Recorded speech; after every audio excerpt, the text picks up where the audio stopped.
ভারতের ক্ষেপণাস্ত্র হামলার জবাবে সীমান্ত এলাকায় ব্যাপক গোলাবর্ষণ অব্যাহত রেখেছে পাকিস্তানি সেনাবাহিনী। এ ঘটনায় নিহত হয়েছে ভারতীয় সেনা। দ্য ইন্ডিয়ান এক্সপ্রেসের প্রতিবেদনে এমনই তথ্য উঠে এসেছে। প্রতিবেদনে বলা হয়, পাকিস্তানি সেনারা বুধবার সারা দিন সীমান্ত এলাকায় গোলাবর্ষণ করে। বিশেষ করে পাকিস্তান নিয়ন্ত্রিত কাশ্মীরের পুঞ্জ এলাকায় ব্যাপক গোলাবর্ষণের খবর পাওয়া গেছে। এতে আহত হয়েছেন প্রায় ৪০ জন। সবচেয়ে বেশি গোলা নিক্ষেপ করা হয়েছে পুঞ্জ জেলার কৃষ্ণাঘাটি, শাহপুর, মানকোট, রাজৌরি ইলাম, মাঞ্চাকোট এবং গম্ভীর ব্রাহ্মণা এলাকায়। ভারতের সংবাদ মাধ্যমগুলো বলছে, পাকিস্তানি সেনাদের গোলাগুলির পাল্টা জবাব দিচ্ছে ভারতীয় সেনারা। দেশটির নিরাপত্তা সূত্রগুলো বলেছে, পাকিস্তানের হামলা রুখতে সতর্ক নজর রাখছে নয়াদিল্লি।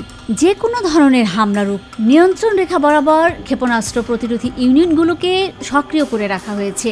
সীমান্তবর্তী গ্রামগুলো থেকে সরিয়ে নিরাপদ স্থানে রাখা হয়েছে গ্রামবাসীদের। জম্মু কাশ্মীরের পহেলগামে সন্ত্রাসী হামলার জন্য পাকিস্তানকে দায়ী করে মঙ্গলবার রাতে দেশটির অন্তত ৯টি জায়গায় ২৪টি স্থাপনায় হামলা চালায় ভারতের সেনাবাহিনী।